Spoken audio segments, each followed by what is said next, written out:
We always hear that teaching is this incredibly noble calling, but what happens when that passion just doesn't pay the bills?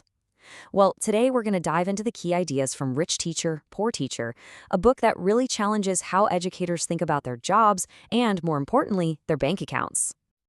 So, the author, Dr. Adedamola Israel Olofa, kicks things off with a question that's, pretty blunt. It gets right to the point. Why are so many teachers poor? We're not talking about just making ends meet, but about genuinely struggling. And this one question, it really sets the stage for everything that follows. And that question? Well, it brings us right to what the book calls the teacher's dilemma. It's that classic, painful conflict where you have a deep passion for shaping young minds, but that passion doesn't seem to translate into a healthy financial life. And this isn't just some abstract idea. The author gets personal here. He paints this picture of a moment of just pure desperation. Rent was coming up, his daughter desperately needed new shoes, the bills were stacking up. And it all boiled down to this one soul-searching question he asked himself. Is this really all there is to teaching? And his answer? It's the central idea of the entire book, and it's so powerful. Poverty is not a requirement for being a good teacher. I mean, it sounds simple, right? But it's actually a pretty revolutionary thought that goes against a belief that's buried deep in the culture of education.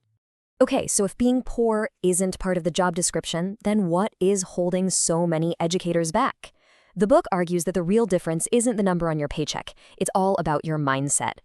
He actually has a name for this. He calls it poverty programming, and he defines it as this sort of invisible cultural script that quietly teaches educators that, you're supposed to struggle, that somehow suffering proves how passionate you are.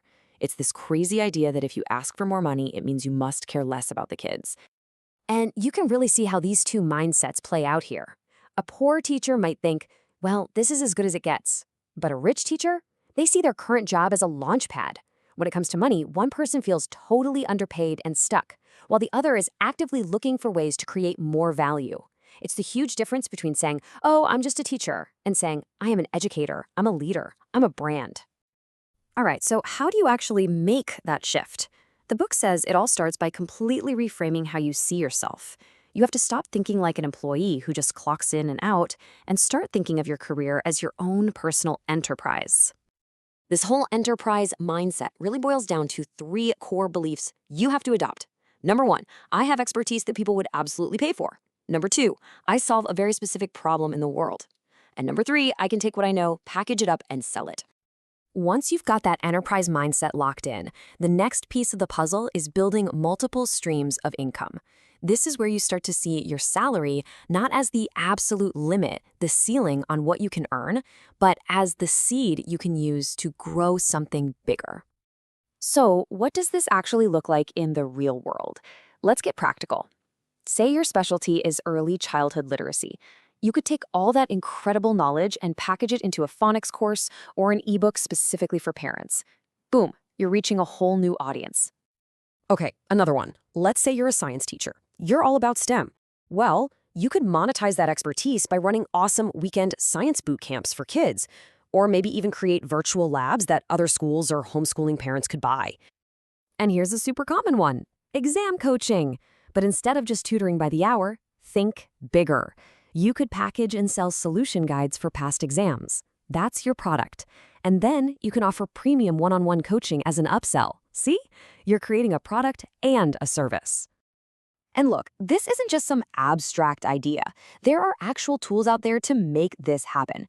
Websites like Teachers Pay Teachers, Seller, Udemy, and Teachable, they were literally built for educators to sell their knowledge and resources to people all over the world. What's great is that the book doesn't just throw these big ideas at you and walk away. Nope. It actually gives you a roadmap. It wraps up with a 30-day action plan to help you take that very first step on this brand new path. It's all broken down week by week. Week 1, that's all about that mindset reset.